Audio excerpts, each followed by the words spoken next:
오늘 하나님께서 우리들에게 주시는 말씀은 사도행전 1장 6절로 7절 말씀입니다.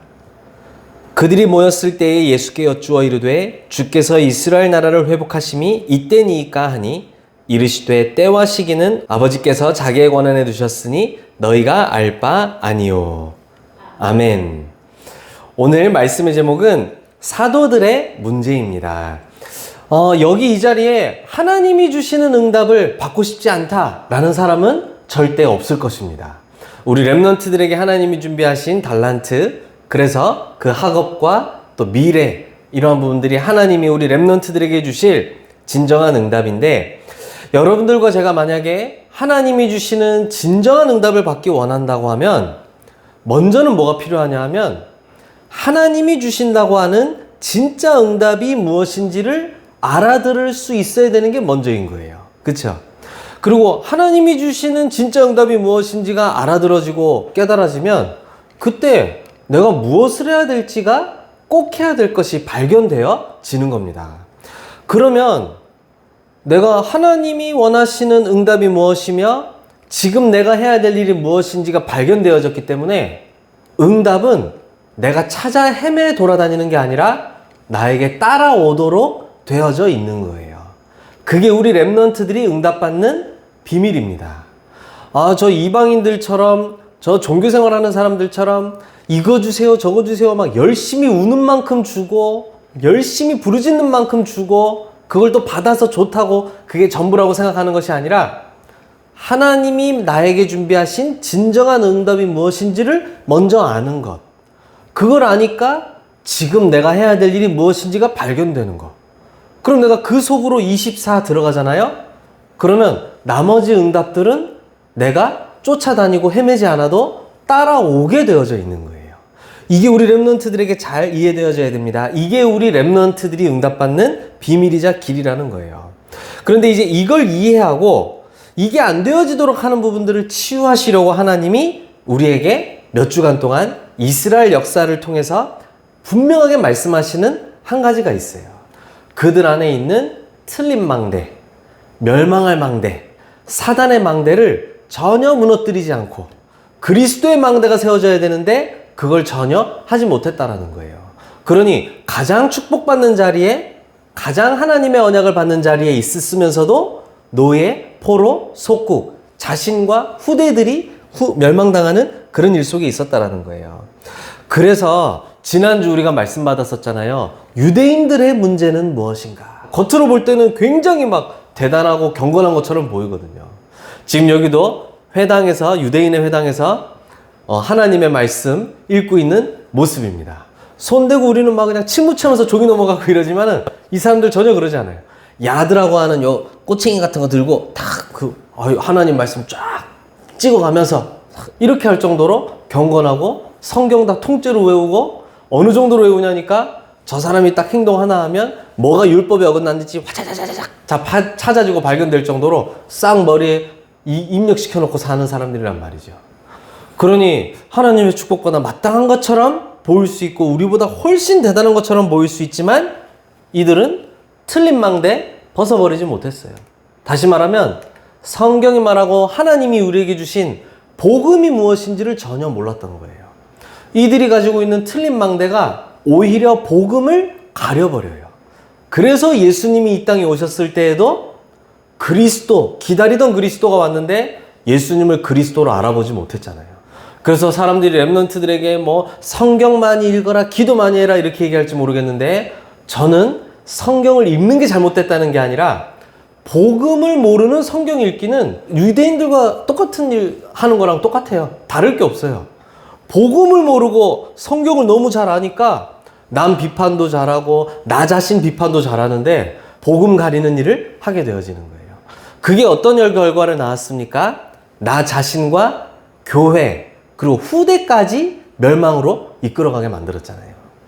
우리 렘넌트들이 잘 봐야 됩니다. 하나님이 우리에게 뭘 보여주시려냐 하니까 저 유대인들 안 되는 거, 뭐 사도들 안 되는 거 보여주시면서 막 저 사람들이 이상하네 이러라고 얘기하는 게 아니라 우리 안에 틀린 망대, 사단의 망대가 발견되고 무너지도록 그리스도 오직의 망대가 세워지도록 그래서 하나님이 주시는 진정한 응답받는 렘넌트들로 서도록 하나님은 우리를 인도하고 계시는 줄 믿습니다. 그런데 오늘 말씀 제목에 나왔던 것처럼 유대인들뿐만 아니라 사도들에게도 문제가 있었다. 우리가 보기를 하나님 원하시는 거예요. 사도가 어떤 사람입니까? 예수님이 이 땅에 오셨을 그 당시에 예수님이 딱 선별하여서 세우신 제자들이 있어요. 부르신 사람들. 그 사람들과 3년을 함께 숙식하면서, 그 말은 이 사람들이 예수님의 말씀을 엄청나게 가까이서 듣고 예수님이 하시는 모든 걸 다 봤단 말이에요. 행적들을. 그리고 예수님이 직접 이들에게 언약 주시면서 전 세계 현장으로 파송하신 사람들. 그 사람들이 바로 사도들이에요. 제가 이걸 왜 강조합니까? 어찌 보면 이들이 있는 자리가 예수님이 누구인지를 가장 잘 알 수 있는 자리라고도 볼 수 있고 가장 중요한 언약을 확인할 수 있는 자리에 있었다라고도 볼 수 있어요.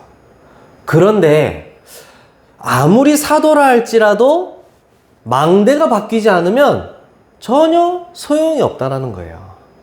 예를 들어 보겠습니다. 오늘 이제 우리가 사도행전 1장 6절로 7절 말씀 읽었는데요. 그리스도에 대한 잘못된 오해를 마지막까지도 잘 버리지 못하는 걸 볼 수가 있어요. 예수님이 이 땅에 오셔서 참 제사장, 그냥 제사장 아니고 참 제사장, 선지자 아닌 참 선지자, 왕 아닌 참 왕이 되시기 위해서 이 땅에 오셨거든요.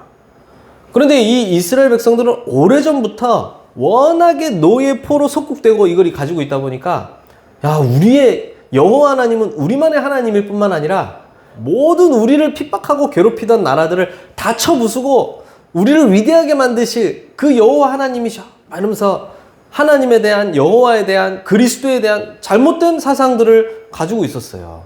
그러니 그 제자들도 그 영향 속에 있었겠죠. 그렇죠? 그런데 예수님이 하신 일이 그 일이 아니란 말이죠. 참 선지자, 참 제사장, 참 왕의 일을 하시기 위해서 모든 민족 구원하시기 위해 이 땅에 오셨단 말이에요. 그걸 직접 보고 알고 부활하신 주님이랑 40일간 함께 하면서 생활하고 지냈는데도 불구하고 말이죠.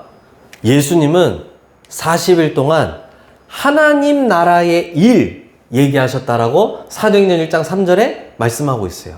부활하신 예수님이 이제 하늘로 승천하시기 전에 제자들을 마지막으로 40일 부르셔가지고 집중적으로 하나님 나라가 어떠한 것인지 그 나라의 일이 무엇인지를 설명했단 말이에요.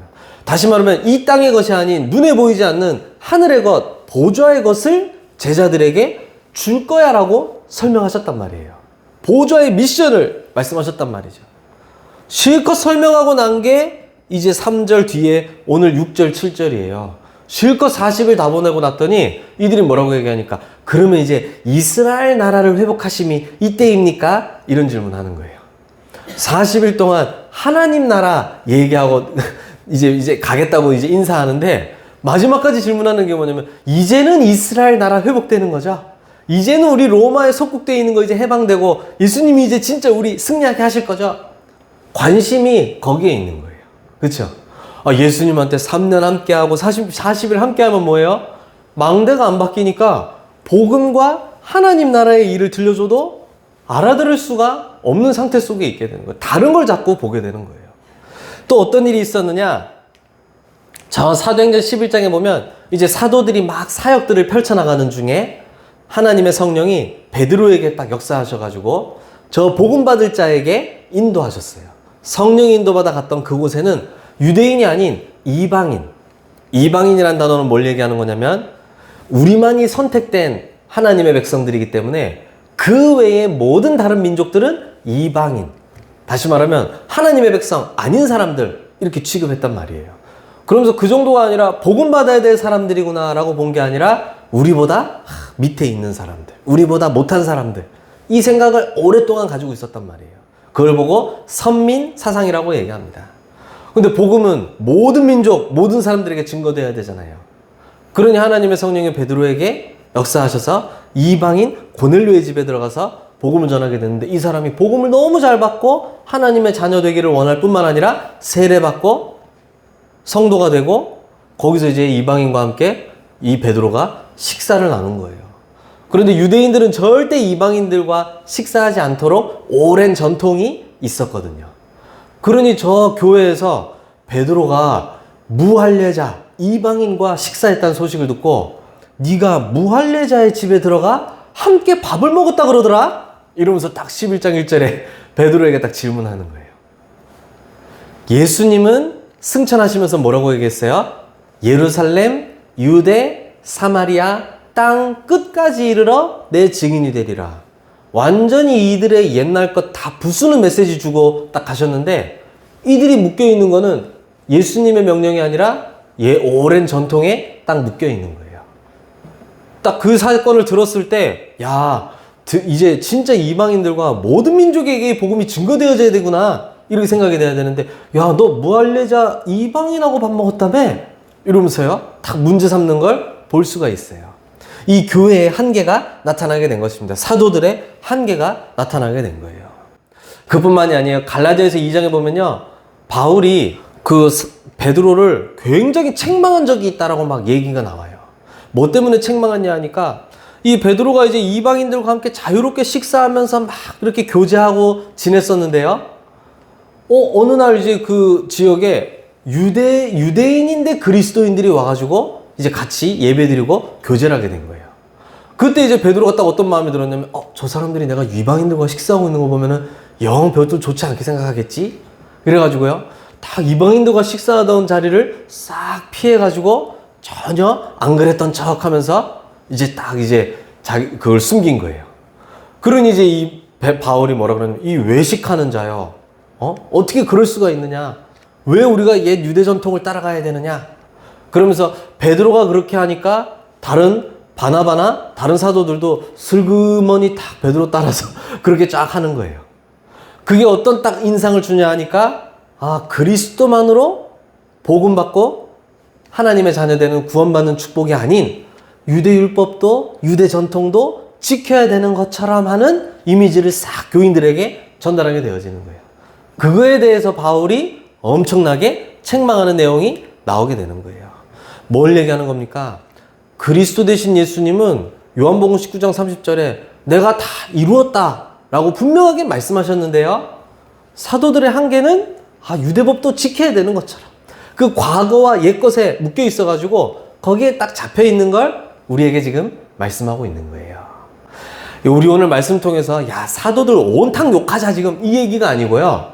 뭘 보여주느냐 하면 우리에게 틀린 망대 저 복음 받기 전에 오래된 과거의 각인, 뿌리, 체질 이게 변화되어지지 않으면 우리가 복음을 누리고 싶어도 복음과 반대되는 쪽으로 자꾸 가게 되어지는 거예요. 사도들의 모습을 보세요.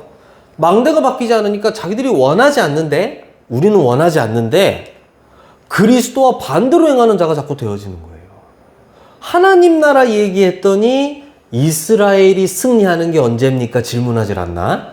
저 땅 끝까지 모든 민족으로 제자 삼으라 그랬더니 너 무할례자 이방인과 식사를 해? 이런 거 따지고 있질 않나? 그리스도가 모든 문제 다 끝냈다라고 얘기했음에도 불구하고 유대 전통, 제도, 율법 지켜야 되는 것처럼 쓱 성도들 혼란 주질 않나? 그쵸? 이게 지금 그 사람들이 나빠서가 아니에요. 그 오래된 각인의 망대가 바뀌지 않으면 그게 사도라 할지라도 그리스도와 반대로 갈 뿐만 아니라 자기도 모르게 세계 복음화 방해자 역할을 쫙 하게 되어지는 거예요. 우리 랩런트들이 여기서 중요한 언약을 딱 붙잡으시기를 바랍니다. 저도 그렇고 우리 랩런트들도 그렇고요. 원하지 않는데 각인되어진 게 있어요. 그게 가정과 가문으로부터 와 있고요. 내가 태어나면서 지금까지 살아오는 가운데 들어온 말들, 본 것들, 사건들 통해서 복음이 아닌 것이 우리 랩런트들 속에 각인이 되어져 있는 거예요. 나에게 한두 번 적용되는 걸 보고 뿌리 내렸다 그래요. 그래서 내 삶으로 완전히 잡히는 걸 보고 체질되었다라고 얘기하는 거거든요. 그래서 복음을 들을 때 아멘하면서도 뒤돌아서는 복음과 반대로 행하고 세계복음화 방해하는 자리에 자꾸 나도 모르게 서게 된단 말이에요. 그런데 하나님은 그런 우리의 연약함까지 다 아시고 복음 주실 때 그 오래된 사단의 망대, 각인, 뿌리, 체질까지도 능히 무너뜨리고 새로운 망대 세우게 할 복음을 우리에게 능력으로 주셨단 말이에요. 그걸 우리 랩런트들이 실제로 누리는 증인으로 서야 되겠다. 그 말씀을 우리에게 주시는 거예요. 그러면 두 번째 중요합니다. 예수님과 3년을 합숙하면서 함께한 사도들이라 할지라도 망대 바뀌지 않으면 세계복음화 방해자가 되는데, 거꾸로 지금 이 시대 살면서 누가 볼 때 아무것도 없는 것처럼 보이는 렘넌트고 전도자로 보이지만, 만약에 여러분 안에, 내 안에 망대가 바뀌면 세계복음화에 쓰임받는 어마어마한 역사가 일어나게 되어진다는 거예요. 사도의 자리에 있다라고 해서 세계복음화에 쓰임받는 것도 아니고, 나처럼 이렇게 아무것도 아무도 알아주지 않는 자리에 있는다고 해서 세계복음화에 못 쓰임받는 것도 아니라, 그리스도 복음으로 망대 바뀌는 자가 237, 5천 종족 복음화하는 주역으로 쓰임받게 될 것이라고 우리에게 말씀 주시는 거예요. 그게 왜 가능합니까? 예수님이 십자가에 달리시기 전부터 제자들에게, 우리들에게 약속하셨던 게 있거든요. 3년 공생애 동안 예수님과 함께 숙식하는 것보다 더 함께하는 축복으로 우리와 함께 하시도록 주신 약속이 있어요. 우리에게 보혜사 성령 보내실 것을 약속하신 거예요. 보호하시고 은혜 주시고 가르치실 그 성령이 우리 안에 함께 하시는데, 이거는 예수님과 함께 자고 예수님과 함께 먹고 하는 것보다 더 24로 항상 나와 함께하는 최고의 비밀이에요. 그러니 이 비밀로 우리 안에 어떤 축복 주셨냐면 24 동행하겠다, 함께하겠다 말씀하셨고요. 너희 안에 하나님이 주신 말씀이 기억나고 생각나고 깨달아지고 이해되고 누려지게 해서 그 말씀으로 인도받게 하겠다 약속하셨어요. 여러분 안에 있는 성령이 우리 렘넌트들에게 하나님의 말씀이 들려지고 깨달아지고 이해되고 믿어지게 하시는 줄로 믿습니다. 그렇죠? 그 일을 우리 안에서 하시는 거예요. 그리고 우리 안에 능력으로 역사하셔서 세계복음화에 합당한 역사들을 이루시겠다라고 말씀하신 거예요. 그 보혜사 성령이 지금 나와 함께 하시는 거예요. 그러니 저 2000년 전에 예수님과 함께 합숙하며 지냈던 사도들만이 복음 전할 수 있는 사람이 아니라 보혜사 성령 그리스도의 영이 지금 나와 함께함으로 더 함께하는 축복을 누릴 수가 있어요. 24로 누릴 수가 있어요. 모든 것에서 누릴 수가 있어요. 모든 순간순간 누릴 수가 있게 된 거예요. 그래서 가능하다라고 말씀하는 거예요. 근데 여기서 끝나면 안 돼요. 우리 렘넌트들이 그리스도의 영이 나와 함께 하신다는 증거로 오는 축복들을 딱 내 것으로 누릴 수 있어야 돼요. 이제 이걸 24 내 것으로 누리면서 내 안에 망대로 딱 세우는 거예요. 그 축복들을 정리한 내용을 뭐라 그러냐면 이제 7 망대라고 이야기하는 거예요. 그리스도와 함께하는 자만이 누릴 수 있는 축복. 이거는 돈 주고 사서 누릴 수 있는 게 아니고 뭐 세상에 어떠한 업적 남겨서 누릴 수 있는 것이 아니라 그리스도의 영인 성령이 나와 함께 하실 때 그리스도를 통해 나에게 임하는 어마어마한 함께 하신다는 증거. 그게 수천 가지 수만 가지겠지만 그걸 딱 중요한 부분들을 딱 요약해서 만들어 놓은 게 7 망대란 말이에요. 이걸 우리 렘넌트들이 나의 것으로 누려야 돼요. 그래야 저 오랫동안 나도 모르게 있던 우리 가문으로부터 흘러온 모든 잘못된 각인, 뿌리, 체질, 내 안에 문제이지도 않은 것처럼 망대로 서 있는 이게 무너지기 시작하는 거예요. 이 그리스도와 7 망대를 누리는 것이 옛 망대를 무너뜨리고 그리스도 오직에 새 망대를 세우는 유일한 길이에요. 다른 방법이 있는데 제가 그걸 숨겨놓고 안 말하면은 제가 진짜 나쁜 사람이잖아요. 그렇죠? 그런데 하나님이 주시기를 이것만이 유일한 길이라고 우리에게 말씀 주시는 거예요. 그래서 우리가 지난주에 뭘 시작했냐면 선생님들과 함께 공과하고 공과 말씀 나누고 마지막에 무슨 기도합니까? 7 망대 기도를 잘 읽으면서 마친단 말이에요. 주문 외우듯이 외우라는 게 아니에요. 저는 이걸 딱 만들면서 무슨 생각을 했냐면 이게 우리 렘넌트들 속에 하나님의 은혜로 이해가 되어져야 되는 것이다. 그리고 필요한 것으로 붙잡혀야 되는 것이다. 그래서 오늘 여기서 선생님과 함께 했지만 돌아간 오늘 저녁부터 한 주간 내가 있는 삶 속에서 그 기도가 나의 것으로 내 축복으로 누려져야 되는 것이다. 이게 될 때까지 7 망대 세우는 기도 속으로 들어가는 것이다. 이게 저에게 딱 기도 제목으로 잡혀졌거든요. 우리 선생님들과 우리 렘넌트들, 모든 전도자들과 렘넌트들에게 이 기도가 나의 기도 되어지는 참된 축복이 있으시기를 바랍니다. 그래서 일곱 망대 누리는 기도로 우리 렘넌트들 안에 오래되고 나도 모르게 있는 잘못된 망대 다 무너지는 거예요. 이 일곱 망대의 내용은 그리스도 가졌기 때문에 임하는 축복들을 얘기하는 거예요. 저 여러분들이 그리스도 가졌기 때문에 성삼위 하나님이 임재하시는 거예요. 간절히 기도했기 때문에 하나님이 내 안에 함께 하시는 게 절대 아닙니다. 무슨 말인지 알겠어요? 재물 비싼 거 바쳤더니 하나님 함께 하시는 게 아니에요. 그리스도가 내 안에 함께 하시기 때문에 그 그리스도가 곧 길, 진리, 생명, 하나님 만나는 유일한 길이 된단 말이에요. 그리스도로만 하나님과 함께하는 축복을 누릴 수가 있어요. 그게 나에게 24로 임재하는 거예요. 그러니 그 하나님과 동행하며 가는 모든 곳에 하나님이 가신다는 증거로 보좌의 축복들이 나타나기 시작하는 거예요.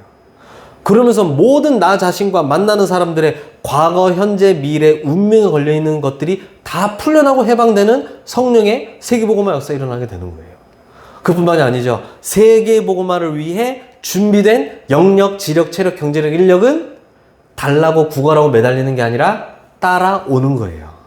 그리고 공중권세 잡은 자 사단이 완전히 우리 발 앞에 무릎 꿇고 정복되어지는 걸 가는 발걸음마다 보게 돼요. 이제 하나님이 원하시는 미래가 보여지고 지금 내가 어떠한 일에 딱 주역으로 서야 되는지 분명한 미션이 딱 발견되어진단 말이에요. 이게 일곱 망대 축복이거든요. 이게 우리 렘넌트들 속에 자다가도 튀어나올 정도로 각인되어져야 돼요. 이것만이 그리스도와 이 하나님, 그리스도가 주신 축복이 내 안에 모든 것이라고 발견되어지는 그 오직의 망대만이 나도 모르는 저 옛날 가문 가정으로부터 내려오는 모든 영적인 문제와 각인, 뿌리, 체질, 복음과 반대되도록 하고 세계복음화 방해자로 살게 만드는 모든 사단의 망대를 다 무너뜨린다 이 말이에요. 우리 렘넌트들에게 이 축복의 도전이 오늘부터 새롭게 시작되기를 예수님의 이름으로 축복합니다. 기도하겠습니다. 사랑하는 하나님 감사합니다. 우리에게 말씀 주셔서 우리에게 지금 꼭 해야 할 일이 무엇인지를 깨닫게 하심을 감사드립니다. 우리 렘넌트들에게 그리스도와 그리스도께서 주신 일곱 망대를 누리는 기도가 시작되어 우리도 모르게 잘못 각인된 것, 뿌리 내리고 체질된 것이 망대로 서 있는 그 모든 것, 그리스도 오직의 망대 앞에 완전히 무너지게 하여 주시옵소서. 우리 렘넌트들이 돌아간 혼자 있는 현장에서 이 기도가 시작되고 누려지게 하여 주옵소서. 예수 그리스도의 이름으로 기도드립니다. 아멘.